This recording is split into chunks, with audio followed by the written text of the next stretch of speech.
47 FM, Curio Ciné, avec les montreurs d'images.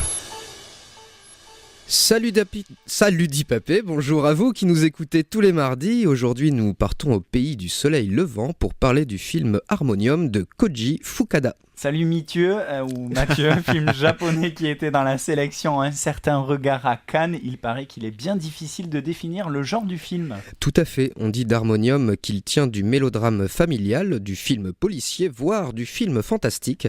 Le film est inclassable tant il brouille les pistes. En tout cas, c'est une vraie curiosité et un coup de cœur pour l'équipe des montreurs. Le pitch du film pourtant ne semble pas en apparence si compliqué. Mais comme les apparences sont parfois trompeuses, c'est l'histoire d'une petite famille japonaise.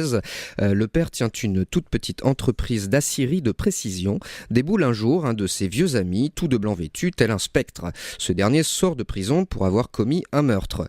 Mais qu'à cela ne tienne, le père l'embauche aussitôt. La mère d'ailleurs ne comprend pas trop pourquoi, mais elle ne dit rien.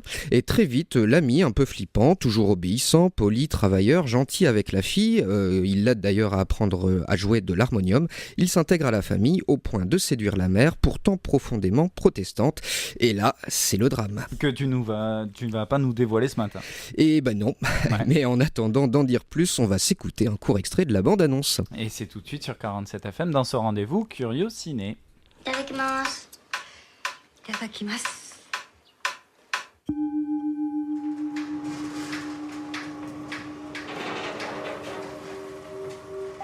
お久しぶりです。いつ出たんだ？先月。仕事は？ちょっと頼みがあるんだけど。ここに住むの？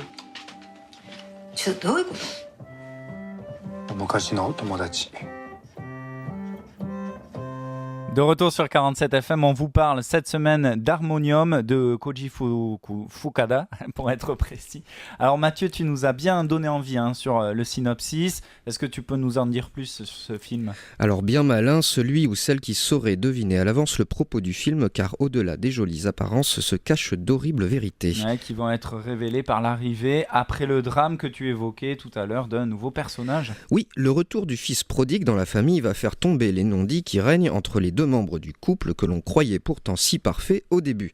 Mais la vérité est bien plus effroyable que tout ce qu'on pouvait imaginer. Les masques tombent et les visages derrière sont cauchemardesques. C'est le propos du film, ne vous fiez pas aux apparences. En effet, ce quatrième film de Koji Fukada impressionne par ses idées de mise en scène. Le film s'acharne à démolir le cliché de la retenue nippone, son hypocrisie, pour nous montrer les pulsions de mort insoupçonnables des individus, la force destructrice à l'intérieur de tout un chacun. En gros, tout est joli sur les bords, violent et pourri au milieu. C'est définitivement le film à ne pas rater en ce début d'année. Ouais, coup de cœur des montreurs d'images. Merci beaucoup Mathieu, et puis à mardi prochain, ou merci beaucoup mardi, et puis à Mathieu prochain. Voilà, c'était compliqué ce matin.